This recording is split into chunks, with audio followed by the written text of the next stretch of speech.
I know that these rows would not be filled, and the whole hotel wouldn't be full unless I brought you, because they really don't want to hear from me. So I appreciate you coming, Simon. No pressure. No pressure. No pressure. Yeah, yeah. So Simon Sinek.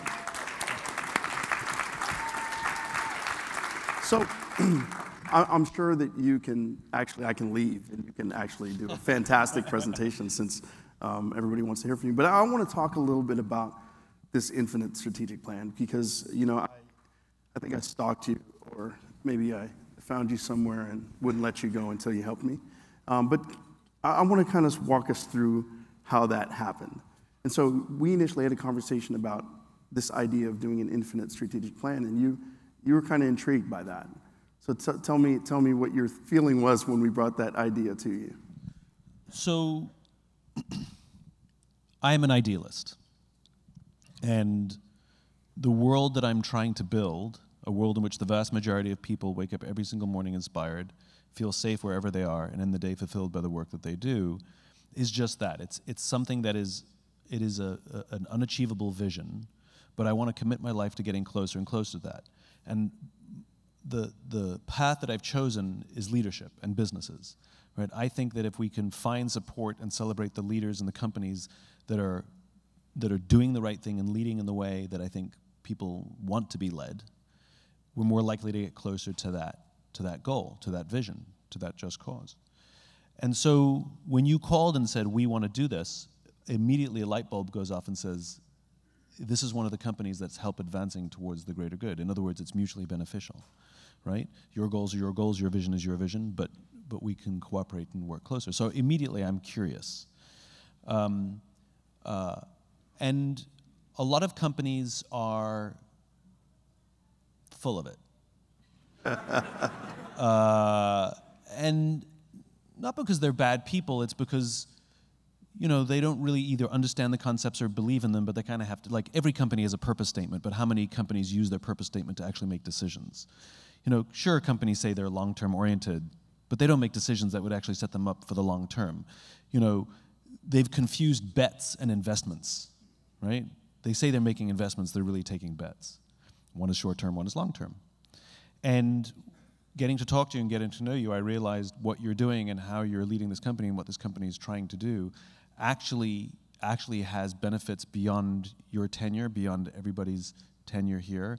And if we do this right, the impact that we can have and the ripples that we can have, the people you serve and the ripples in the community are actually profound. And so it was an easy answer. That's awesome. We appreciate you spending the time with us, spending the time with me. You talked about healthcare, though. When we first started talking, you were not complimentary of healthcare. What is your feeling about healthcare in general, the way it's adjudicated here in America? I mean, so there's two ways I would go at it. Both are related. If you look at leadership theory and the changing views on leadership from the times of Milton Friedman from the 70s and Jack Welch in the 80s and 90s, the military is so far ahead in terms of embracing leadership theory and how to help teams thrive at their natural bests. Corporations, pretty good. They go in and out. Some are much better than others. But if you look at healthcare, you're probably 10 or 15 years behind. Hospitals are run like businesses. People who are in administrative positions in hospitals sometimes have no medical experience whatsoever.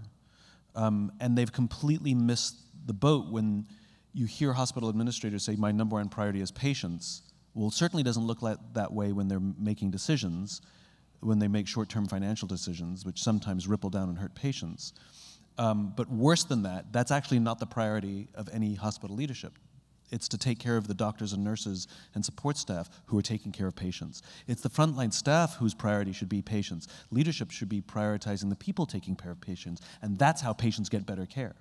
Because the number of experiences, I'll give you a real-life scenario, and I can't remember if I shared this one with you, but this is an awful story that really captures my cynicism, right?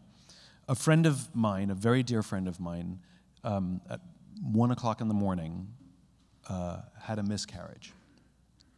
The good news was there was a friend staying with her, and the two of them went to the hospital.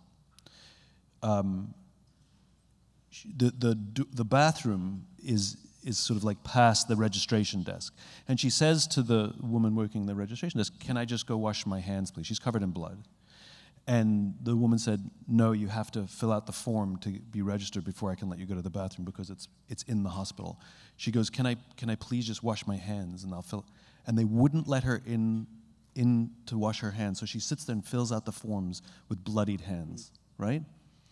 She gets administered, and she has the same tests repeated over and over because the nurse or the doctor who performed the test doesn't trust the other nurse or doctor who performed the test. So she has the same tests repeated over and over. And you know better than I do than how this works, but apparently some of those tests reveal that you're pregnant. So one of the nurses congratulated her on her pregnancy. And again, you know this better than I do. There were no complications. You know, from a medical standpoint, it's relatively straightforward. She should have been discharged in a couple of hours. 13 hours later, she was discharged because the medical... Now, this is not gross negligence. There's no death, but the absolute... And I don't even want to say incompetence because that would be at least a metric. But the complete mistrust that all of the staff had for each other not only ruins how they feel when they come to work. I can guarantee you none of those hospital staff are happy.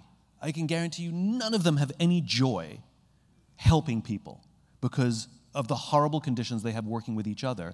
And the ripples of people who don't like going to work and who don't trust each other directly impact a patient. My friend, a decade later, doesn't want to have children because of the trauma of that experience.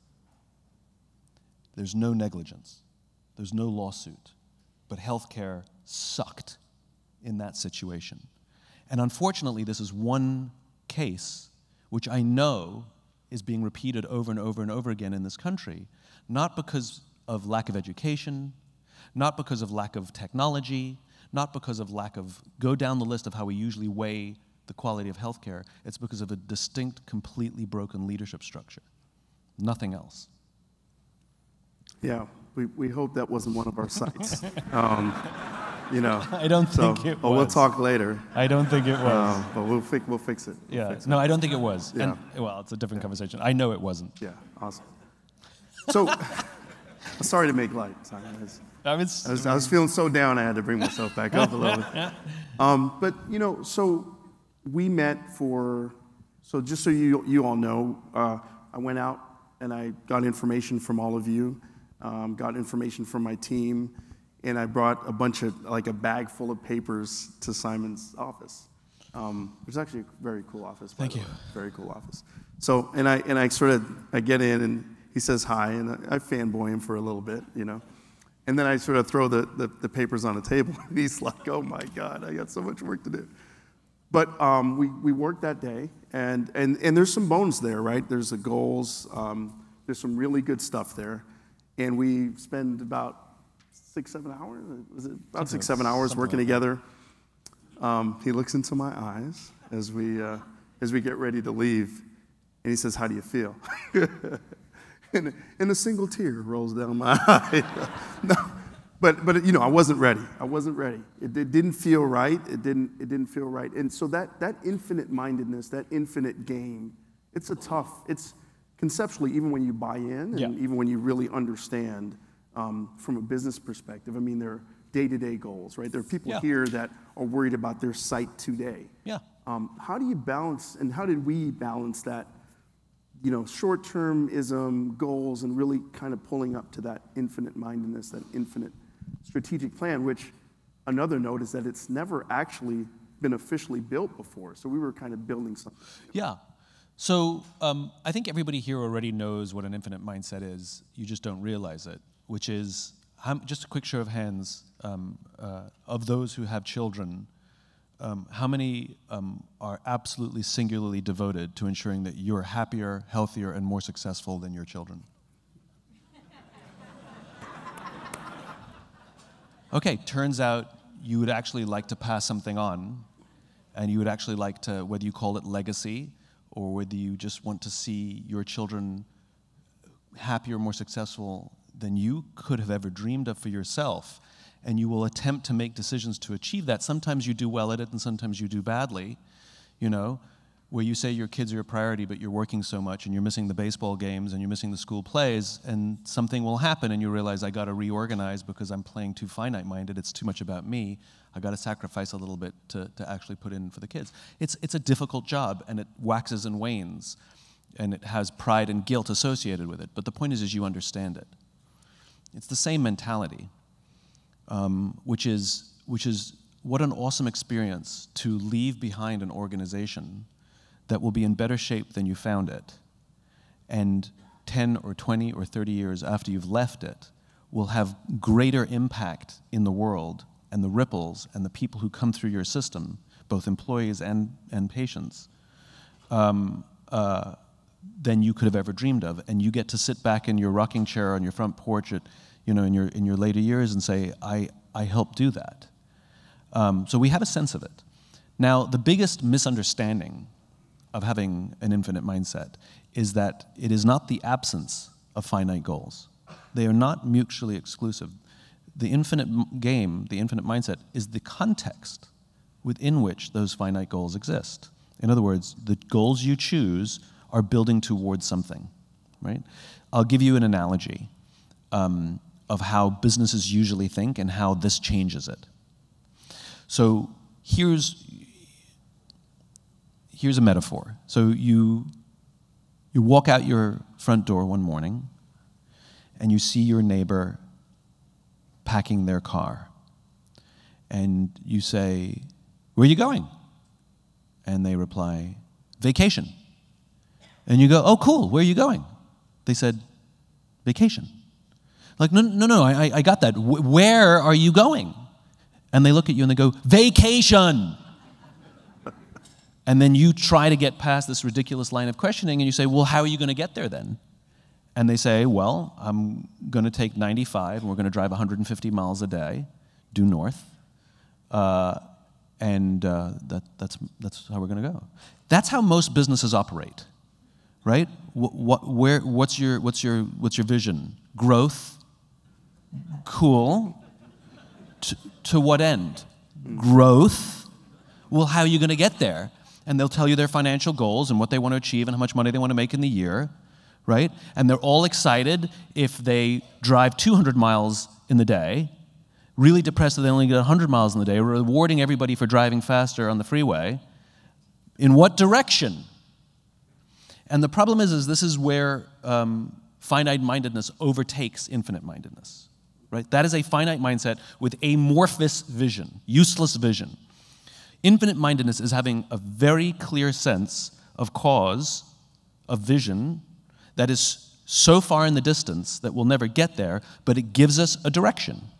And absolutely you need to have finite goals. We want to drive this many miles on the freeway every single day. The difference is if the freeway is blocked, you take a side road that's slow, because the road to success is not straight, nor is it easy, but you don't go veering off over here, and you know which opportunities to say yes to and which to say no to. If somebody says, "I've got a plane," you're like, "Oh my God, planes go so fast, the plane's going in that direction," right? And so you turn down the airplane and rather take the bumpy side road because it's going kind of in the right direction. And people accuse you of being unfocused, but actually you're more focused than anybody else. It's just you're focused on the destination, you're agnostic as to the route. But absolutely you have to have goals. And I think the other big mistake that companies make is that they're more obsessed with hitting the goal and ignore how they got to the goal, right? Trend data and how you do things is as, if not more important, than the goal itself. So I went to visit OCS, Officer Candidate School in Quantico, Virginia for the Marine Corps. Any Marines in the audience? Okay, there we go. So you know what I'm talking about. OCS, the Marines take choosing their officers very seriously, and amongst many of the selection elements they have something called the LRC, the Leadership Reaction Course. The LRC is basically 20 mini obstacle courses. They're problem-solving courses. Like take take all your men and material across this, what they call a water hazard, we call a pond. with three different planks of wood, blah, blah, blah, right? Once it's timed, once it's not timed, once they assign the leader. No, they're always timed, sorry, it's always timed. Once they assign the leader, once they don't. You run it twice. And I was standing next to the drill instructor as they were running it, and nowhere on that grading sheet does it say if they made it to the other side or not. Nowhere. So I leaned up to the drill instructor, and I'm like, don't you care if they succeed in the mission that you've set to them? And the drill instructor said, no. I care if they're good leaders. I said, well, how do you know if they're good leaders? He says, we judge them by the quality of good leadership. And he went on to explain that the Marines understand that sometimes good leaders suffer mission failure, and sometimes bad leaders enjoy mission success. You can't tell if someone's a good leader or a bad leader if they hit their numbers at the end of the year. You just know that they hit their numbers at the end of the year. But if you look at the qualities that make somebody a leader, they're more likely to succeed more often over time. And there's that infinite mindset again. Over time. And again, trend data matters. And so the analogy that I like to use, and I think I wrote about it, I can't remember, but the analogy I like to use is like, think about health. Like if somebody says, I want to be healthy, okay, there's many things you have to do. You've got to exercise, you've got to eat right, you've got to nurse your personal relationships, you've got to sleep well, there's probably 30 other things. You can't do all of those things right all the time. It's a striving. Right? They wax and wane. It's the same. In business, you got to get leadership, you got to get culture, you got to do marketing, you got to do sales, you got to do finance. You're never going to do it all right all the time. It's a striving. They go like this, right? And it's totally legitimate to have arbitrary goals within that. I want to lose X amount of weight by X date. Totally fine. Just like in business, the annual goals that we set are usually made up. A bunch of people sit in a room and go, I think we should hit this number. And somebody goes, I think we can do better. Okay, this number. Okay, that's the number, right? It's nonsense, and it's usually annual because that's when we pay taxes. No other reason. And we strive towards that goal. Well, like human beings, not like human beings need metrics. Metrics are super important. You can't run a marathon without metrics. It's actually unnerving. Because metrics tell us speed and distance. We need to know how fast and how far. And we stand on the scale in the morning. It's good, it's not good. We have good days, we have bad days. And you hit your goal, and you're ecstatic. But here's the problem. You have to keep doing it for the rest of your life. It's not an event. It's a journey. And business is the same. You hit your goal, congratulations. Now you have to keep doing it. And so if all you do is hitting goals, and moving the goalposts each time, over time, it's thrilling when you're new, it's thrilling when you're young. Do that 5, 6, 7, 8, 9 years, it starts to lose its thrill. It starts to lose the joy. And I find that senior people, actually, even high-performing senior people, are actually find more malaise in their careers than junior people. Happiness is hitting the goal. Happiness is fleeting. Joy is something, it's like you love your children every day, you don't like your children every day. Right? Like happiness, you get happiness comes and goes, but you should be able to have joy at work no matter what the conditions are. That's because you feel like you're contributing to something bigger than yourself. What's more interesting about this analogy, about this metaphor, is what happens if you miss your goal? You know what happens? Nothing. In fact, you're way healthier now than you were when you started because you were doing all the right things. You were not just trying to hit the goal, you were building a strong team. John Wooden, Coach K, all of these world-famous coaches, not a single one of them was obsessed with winning. None of them. And yet they're the winningmost coaches in history. They were obsessed with building strong players who cared about the team. And it turns out that they won more often than they lost, like the Marine Corps. And so having an infinite mindset is understanding, it's understanding that there's a practice, not an event, And we treat business like sports, but business is not like sports. Because there's not a beginning, middle, and end. It's more like healthcare. It's just ongoing. It never ends, and you have to keep working at it, and sometimes it works and sometimes it doesn't. But we want to pay attention to how we got somewhere. Because I want to know the values. I want to know the ethics of an organization. I want to know if they're training people right. I want to know if people are performing in a way that we recognize as high-quality leadership. And though you may miss the goal, I guarantee you'll hit the goal in 14 months. You just got the timing wrong. And more importantly, you're more likely to keep hitting your goals year after year after year when you have that mindset. That's powerful. You can drop the mic. Yeah, you can drop, Yeah. Don't be careful. We have to pay for that. So I'm a little bit. So I think you're my friend, but I don't know if I'm your friend. But I'm going to call. They call that a friends. parasocial relationship. Yeah. So we're friends, and all the conversations that we've had, and I've seen you do this with other friends that we've been around. You always say, "I want to push you." You actually did it to me back there. Yeah. So I want to push you a little bit on us, because I think everybody's sort of wondering. So you've heard of our infiniteness and what we really look back, and Teo talked about, that's kind of how we were founded. Mm-hmm. You've heard the stories, you've actually helped build a lot of it. What do you think is going to trip us up?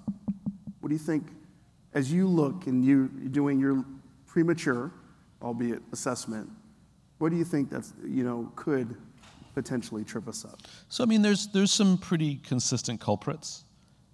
Incentives and rewards are a big part of it. I mean, talk is cheap, right? You'll get the behavior that you reward. And so there's nothing wrong with rewarding hitting a goal. There's no problem with that, so long as you also reward the behavior that got you to the goal and don't reward abhorrent behavior. I think underperformers, believe it or not, are not the biggest culprit of underperforming organizations. It's keeping toxic geniuses on the team for too long. The lack of courage to get rid of high performers who are just, everybody knows, destroy the performance of everybody else. I think that has more of a negative impact on an organization because you're chipping away at your culture bit by bit by bit. And by the way, you lose respect from your teams because everybody knows this person is toxic. And by the way, when I say toxic, we've attempted to coach them, there's no change. And you talk a big game about values and ethics, and yet you keep somebody who obeys none of it. They just happen to be a high performer. That has more damage, I think, than underperformers. Underperformers you can usually coach up. And it never happens in healthcare. No, of course not. Yeah. I think incentives and rewards are a big deal as well. So a quick personal story. So when I was young in my career, I worked for a big ad agency, and we had a big new business pitch that was happening in, I don't remember, the beginning of the new year, and usually the senior folks do the pitches, and the junior folks do the support. And I was junior, and I was assigned to this pitch, so supporting role, and it happened to be Christmas, and all the senior leaders went on vacation, but Yahoo was still at the office. So they gave me and another junior person an assignment which is called Prepare the War Room, which basically means hang the research on the walls. Well, that took an hour, and so we still had a week to kill. And so we decided to comb through the data and comb through the research, find insights, and write the whole pitch ourselves, kill time. And when the leaders came back, we presented our document to them, and they actually used our document and our strategy in the pitch. And we lost the business. We did not win the pitch. And my boss gave me a huge promotion. He actually moved me up 2 levels. I skipped a level. Because he wasn't rewarding my outcome, he was rewarding my behavior. And guess what he got? He got a lot more initiative because that's what got me promoted, was initiative. And he was smart enough to know that if he came up to me like, great effort, but you didn't win, so there's nothing I can give you, next time I'm not helping, or I'm playing it safe, or I'll just leave it for the other folks to do the work, because that's the behavior he rewarded. So I'm very impressed by organizations who adapt their incentive, reward, and recognition programs to align with the behavior that they actually want. Yeah, that's profound, especially in healthcare. It's right? hard. It's hard and I'm not saying abandon performance. Yeah. I'm saying balance performance. Yes. It's tipped too far on performance for legitimate reasons. It's just easy to measure, right? One's quantitative, one's qualitative, and if it's easy to recognize, count, and reward quantitative, that's why we do it. It is more difficult, the other one, and sometimes you have to trust the leaders that they know what they're doing and who they're building up. You also want to be careful about not making heroes out of people, but that's a different conversation. So can we change gears a little bit? I want to change gears because I know you always wear orange. Yeah. And it's actually the Vituity orange. Yeah. So I want to act like I gave you that watch, but I didn't. Yeah, you did not, but you're welcome. Yes, yes. Or thank you. Yeah, yeah. But tell me a little bit about the Optimism Company, because I think it's actually interesting that we talked a little bit about what you were building and our strategic plan and Vituity. Yeah. Tell us, the audience, about your Optimism Company. So, as I said before, what the vision was, inspired, safe, and fulfilled. And I recognize that there's a missing skill set, there's a skill gap to achieving this vision, right? We talk about hard skills and soft skills. I despise the term soft skills because there's nothing soft about them, number one. And number two, hard and soft are opposites. And these two things are not working against each other. Hard skills are clearly the skills you need to do your job. You know, I wouldn't trust you to give me medical advice if you didn't go to medical school and pass some of the tests that they give you. Those are hard skills, right? I like human skills, not soft skills. And human skills are the skills you need to be a better human being. And human skills make you a better leader. They give you a better bedside manner. They make you a better team member and teammate, right? And we don't teach human skills. We just don't teach them. So a lot of people are bad team members or substandard team members or substandard leaders, not because they're bad people. They just have never been given the education. I would never expect you to know how to do surgery without training. How can I expect you to lead without training? It's a skill. And so we built the Optimism Company to fill that gap and teach human skills only. Things like how to listen. Things like how to have an effective confrontation. Like somebody screwed up badly, or you need to go up the chain of command. Your boss is an idiot. How do you tell your boss they're an idiot? Thank you. In a way, in a way that they will hear the information rather than just be defensive, right? And it goes in every direction in an org chart. How to give and receive feedback. We all give feedback the way we like to receive it. Turns out, not everybody likes to receive feedback the way we like to get it. Turns out. So these are some of the skills we're dedicated to teaching. And the amazing thing is, when you talk about improving lives, like you're devoted to helping people improve lives, turns out if you teach the skills at work in order to help them improve work, turns out once you have those skills, you have those skills. And you find that companies that do a good job of teaching human skills, the people who work at those companies tend to have better marriages. They tend to have better relationships with their kids because all those skills come home. You know, if you get better at listening, guess what? You're better at listening to your spouse. You know, if something goes wrong at home and you've learned how to give feedback or receive feedback, guess what? It works at home too. So when you talk about improving lives, this is what I'm talking about, the ripples of our work. You know? So I'm going to kind of weave in some of the questions that people are asking, and then I'd like to, hopefully we can get some mics.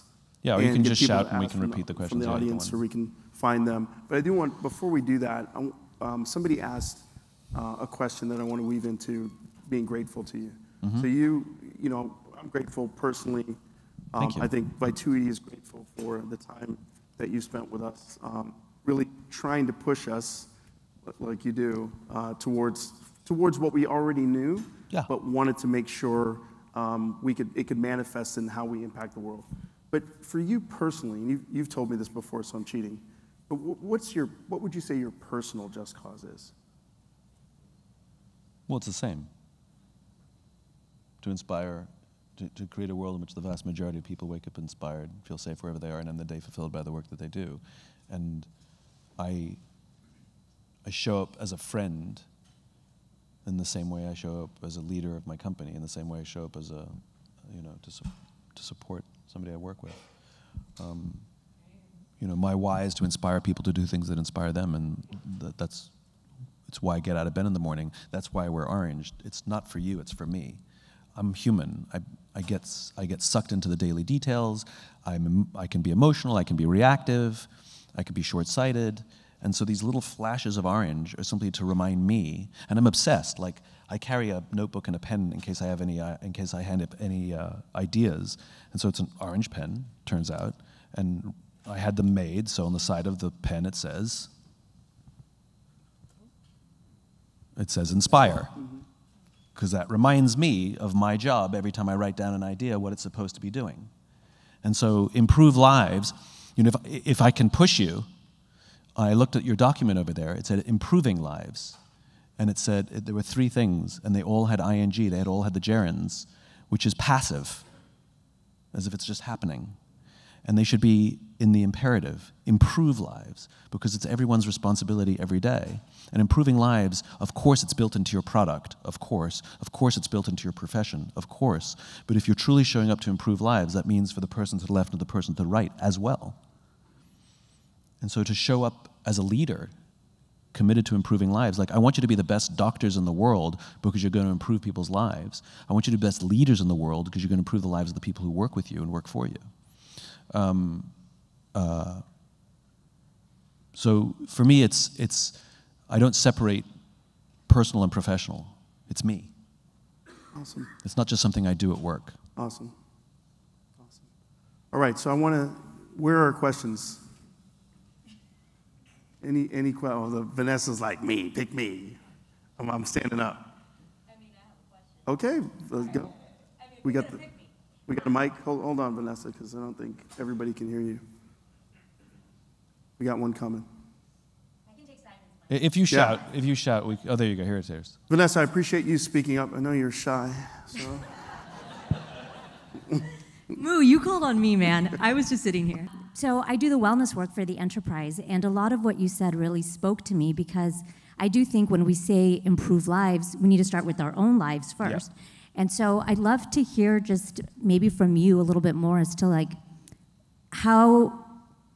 what happens when you do focus on improving the lives of the people in this room? What happens outside of this room and to the organization and to the lives that we're trying to help outside of this room?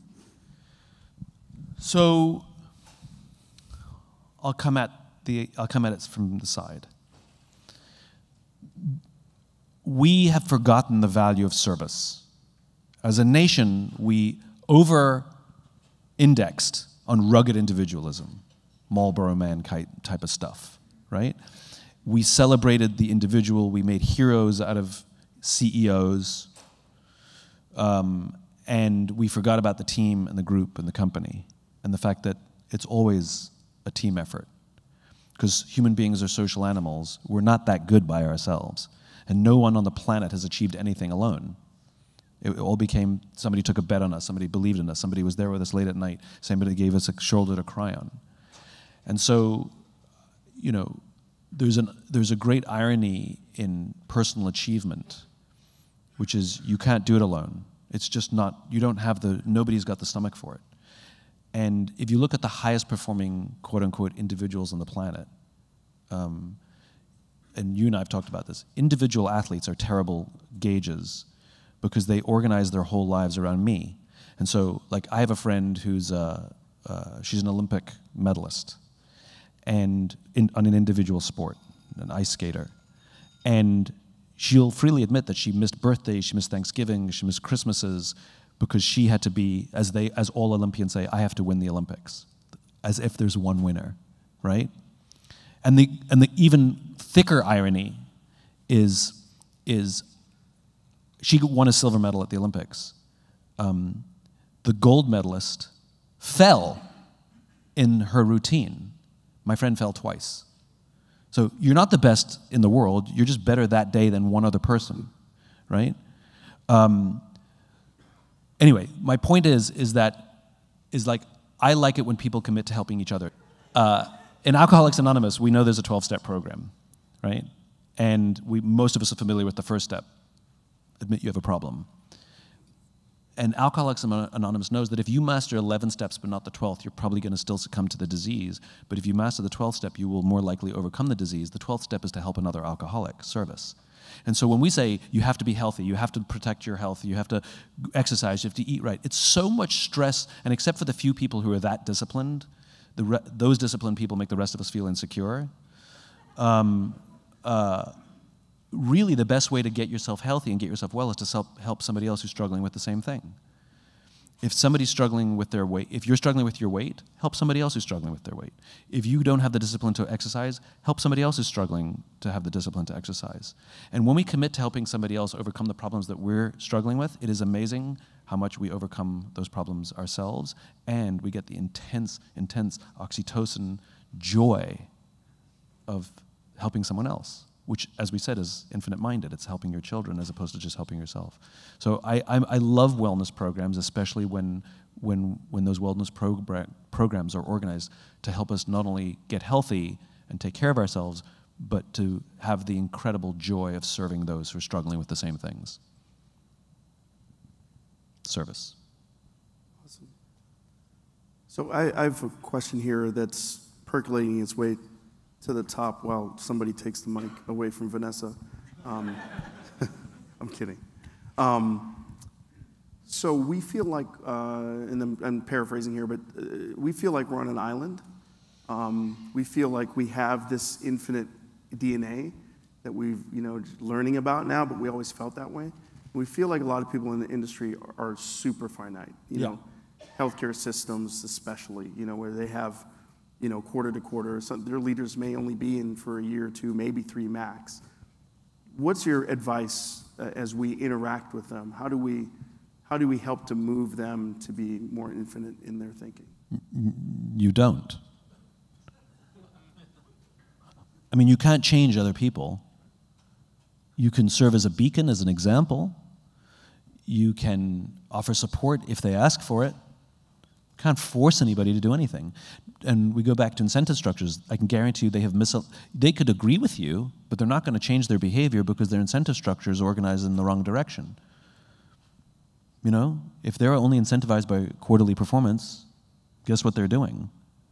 So, you wish them luck and sometimes feel sorry for them and go about your business. I mean, I know sometimes you have to interact with them and sometimes their short-minded, their short-termism affects you because it creates stress for you.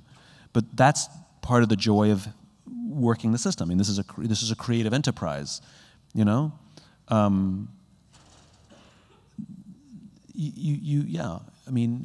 you serve as an example because your business will outperform everybody else. Your business will outshine everybody else. Your employees will be happier. Your doctors will be higher performing and derive more joy, and they want to stay here.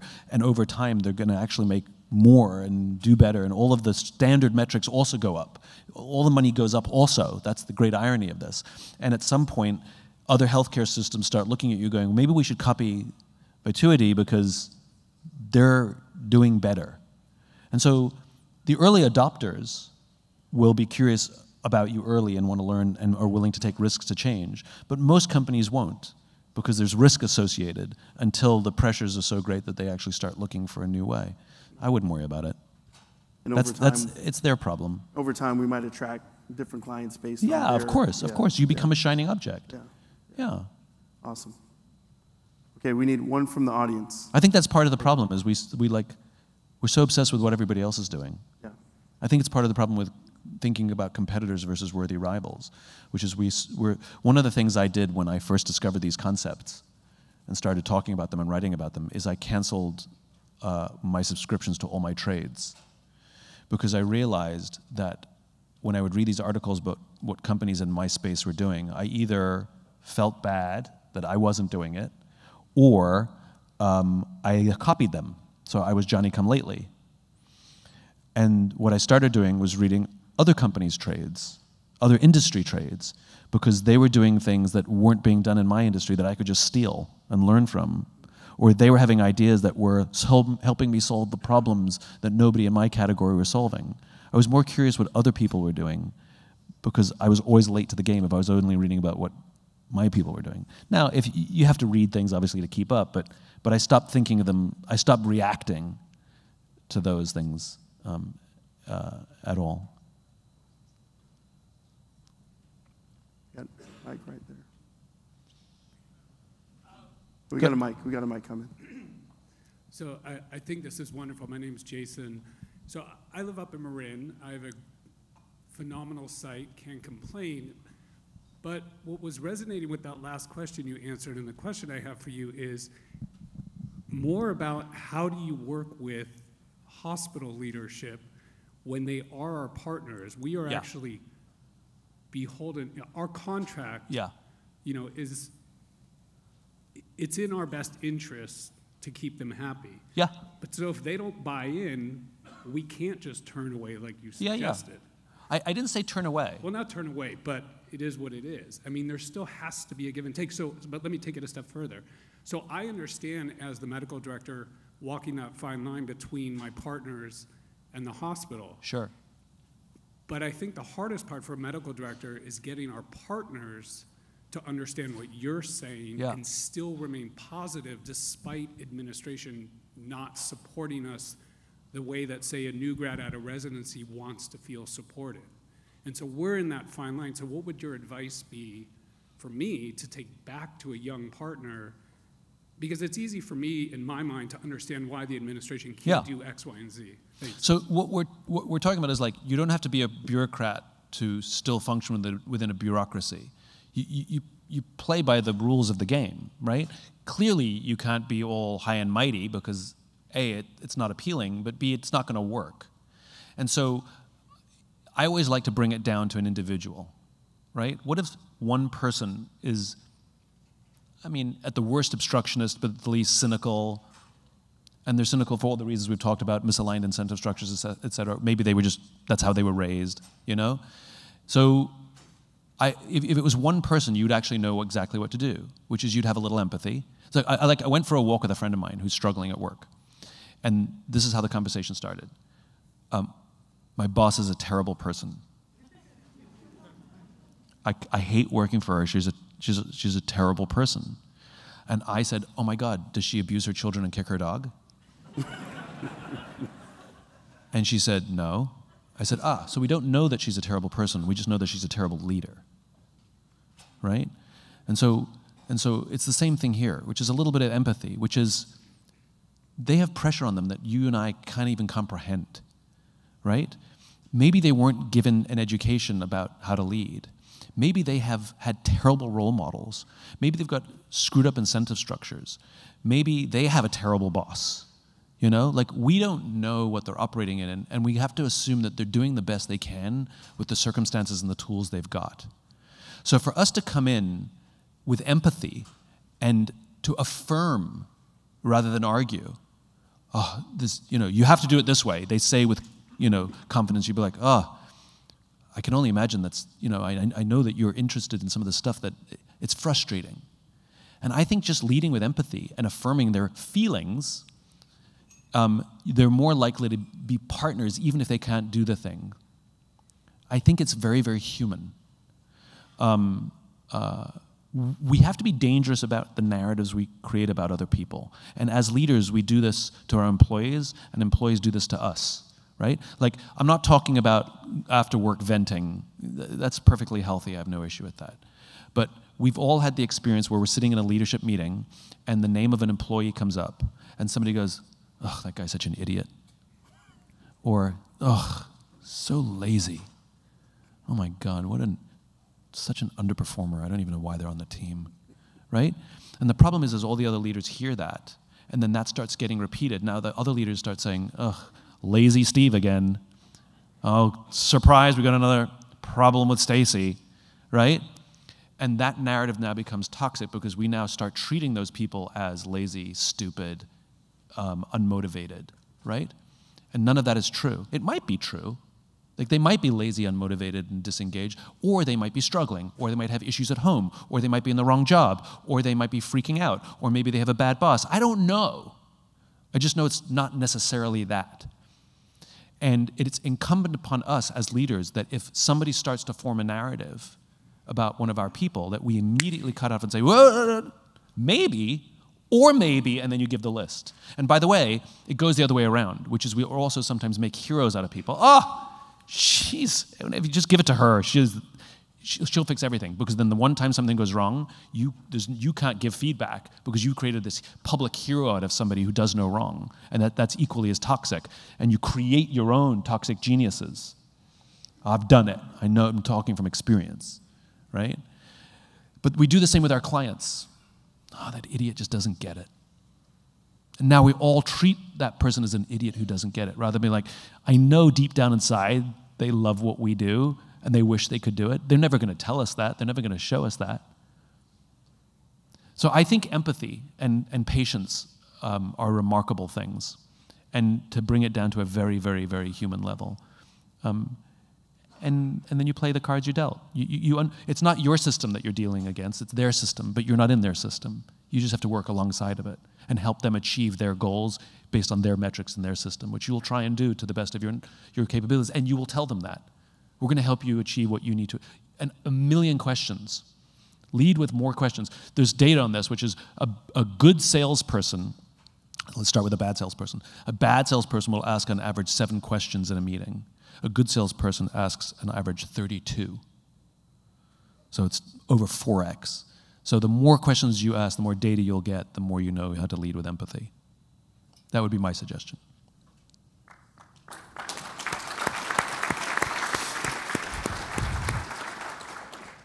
Let's go back to the audience. Yay for empathy. We got an applause for empathy. Yeah, we got an applause for empathy. You know, I just, Simon, I will say you said this to me before in a different way, but it struck me when we were talking about health systems. We actually internally do some of that too, in what you're talking about. And I always say to people, you know, I don't think you should ever interview for a position, because I think every day that you interact, you're interviewing for that position, right? Like, you kind of know how people behave most days, right? Until you say, hey, there's a job opportunity, and then they behave like someone totally different. So it's very interesting, right? Southwest Airlines, unfortunately they don't do this anymore, but Southwest Airlines, if you were applying for a senior position, they would fly you to Dallas for the interview, right? But what the candidate didn't know is that before you walked into your interview, they talked to the gate agent who checked you in your home city. They talked to the flight attendants who served you on their planes. They talked to the chauffeur who drove you to their office. They talked to the front desk who let you in. And they talked to the secretary who said he'll be right out. And they already knew exactly who you are before you had the interview. I love that. All right, who has the mic? I do. Hi, I'm Tiffany. I'm Vituity's Director of Leadership Development. So I love this leadership content you're talking about. And I love the way you frame the term human skills, because I've been asked to help our leaders improve, myself included, improve our human skills. So I'd love to hear a bit about, from your perspective, what your approach would be toward helping people be more human. So you're asking me the same question as, how do I exercise? I'm like, well, you have to do arms, you have to do legs, you're going to have to do core, you're going to have to do back, you're going to have to do chest. Well, where should I start? Yes. You eventually have to do it all, just start. And so my advice is usually, what's the fastest, simplest thing you can do at the highest probability of success? Start there. Like, what program can you implement with very little friction, acceptable cost, that will have some degree of success pretty quickly? Do that one first, right? Like, curls are much more fun than sit-ups. So start with curls. You know? Eventually, you're going to have to get to all of it, but you're getting buy-in, and people are starting to see and feel the difference, and so they become more open to more things later. I tend to encourage people to not start with some big multi-year program that costs millions of dollars to implement and then launch it, and then the marketing launch that goes with it, and then very low adoption. I don't believe in launches. I just believe in starting. Like I said, the analogy is healthcare, not sports. It's not an event. It's a practice. Or start with things that interest you. Like, I need this skill. I'm going to start there because I want to take the course or read the book or whatever it is. Yeah, I wish I had a better answer for you. Nope, that works. I appreciate it. Thank you. Awesome. I think we have time for one more question, and then I'll give you some closing comments. One more amazing question. No pressure. Hello, I'm a new medical director with Vituity, just started in October. So I have officially, well, I was going to say I've drank the Kool-Aid. It's a very different group than any that I've seen before. They seem to stand for really that servant leadership, and it's a different experience than I've ever seen. My worry is coming into it when they're at the pinnacle, we're at the top, people are seeing our difference, people are giving us contracts left and right. How does our senior leadership balance that and keep the quality when we are being recognized and we are winning over these contracts, people see the difference. How do we balance growth with our mission being as many lives as possible, and balance that with keeping the quality that Vituity is known for? Yeah, great question. So number one is don't believe your press, right? So if the bar is low, so Donnie Deutsch was a famous advertising guy who said it's not hard to stand out in an industry full of idiots, right? So it's like, you're doing great and you're being recognized, but where's the bar? You know you have a lot of room for improvement. And I think the analogy is the iceberg, which is no matter how much of the iceberg the market can see, which is your performance, your growth, your remarkable culture, you know that there's way more work to be done beneath the ocean. And so no matter what people say and how other people celebrate you, the answer should always be, the mentality should always be, tip of the iceberg. It's tip of the iceberg. You know, and I think you have to be careful at believing your own press. You can enjoy it, you can reward yourselves, you can pat yourselves on the back, and then you get back to work, you know? Humility matters here. And I think where a lot of companies go sideways is they start to actually believe we are the best. And an infinite mindset, CEOs do come up to me and they say, but Simon, like, no offense to you or anything, but we are the best. On every metric. And my answer is always, for now. For now. And we can't judge the quality of a crew by how a ship performs in calm waters. We can only judge the quality of a crew by how a ship performs in rough waters. So while things are great, sure, you guys are amazing. Let's see what happens when you get pounded a little bit by some waves and some storms. Let's see how the team comes together. Then let's talk about how great this team is. Difficulty is the test. So yeah, enjoy it. It's nice, but don't necessarily believe it. And remember, it's just the tip of the iceberg. Yeah, I think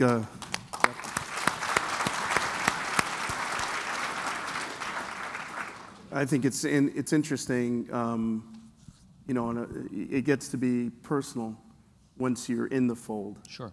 You know, you want to advance the cause. You want to improve the lives of Vitans. You want them to enjoy, unless there are new Vitans out there. And so I think the key is with growth or with any of those things that we should always look to people who aren't enjoying what we have and give them an opportunity. So that's a great question. So I've maybe a final thought. We have about 5 minutes left. And so what would be your final thought to Vituity, your final advice to Vituity? So growth is fine, remember, but growth is the fuel for the car. Where are you going?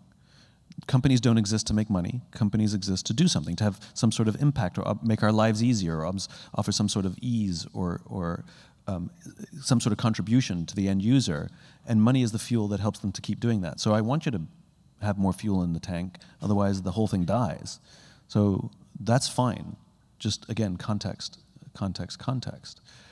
But if we take it up a few thousand feet, I'd say that you have an opportunity that you don't even realize that's way bigger than the category in which you operate, which is if you look at our nation, there's a few funny trends. One is people don't trust politicians anymore, shocker. Like their trust level is at an all-time low. But we have this strange moment in time where they seem to trust corporations more than anything else. Right? Which means corporations are the better leadership models than our own actual civic leaders. And if you look at our nation, there's been a total loss of idealism. We've lost idealism in our country. If you go back to Ronald Reagan or John F. Kennedy, so I don't care what your politics are, our presidents used to literally stand on the stage, both of them did this in their inaugurations, and talked about peace on earth. They literally used the terms world peace to explain the motivations for their actions. In other words, they were infinite-minded. It was an ideal that they knew they would never achieve, but my God, they would die trying, which was the point. And we don't talk about world peace anymore as a motivation. in fact, invoking those words actually sounds cheesy. It sounds corny to say, oh, I believe in world peace, right? It didn't used to be that way. And I think when you look at your cause to improve the lives of as many people as possible, that is world peace. If people are healthy, if people know how to talk to each other and treat each other and listen to each other with whom they may have disagreements, whether they're political or business, those people are happier people, they're more fulfilled, they're more inspired, they go home happier, more fulfilled, they treat their kids better, they treat their spouses better, they treat their neighbors better. You ripple that out a few thousand feet, you get world peace. I think the impact you can have on the world in your industry and beyond your industry is greater than you realize simply by doing the things that you fundamentally believe in and committing yourself to a cause bigger than yourselves. Believe it or not, if you get this right, other companies will copy you. In the 80s and 90s, GE was the leadership factory in America because it was a different form of capitalism, a different form of, Jack Welch he was the poster child for short-termism and made short-termism the standard that it is today at great cost to the nation. And if you had GE on your resume, they let you run a company you knew nothing about. Sure, you can run Home Depot, whatever, you know? Like, if you had GE on your resume, everybody wanted you. Imagine having Vituity on a resume makes you eligible to lead any company in any industry just because of your reputation. And guess what? They take all the values and all the lessons and all the things they learned here, and they bring them to the other companies. The reason Jack Welch's model spread and became normalized in our nation, why mass layoffs have become standardized, why short-termism and quarterly results has become standardized, is because all those GE went to lead other companies.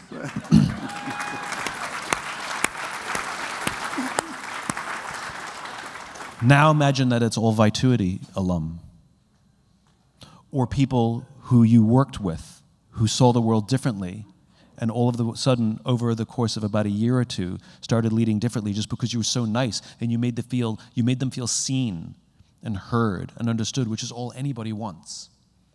I want to instill in you that the impact that you can have on your company, on your industry, and the nation is riper and more available than you realize. The time is now. And I'll tell you, the nation is sick and we need our lives improved.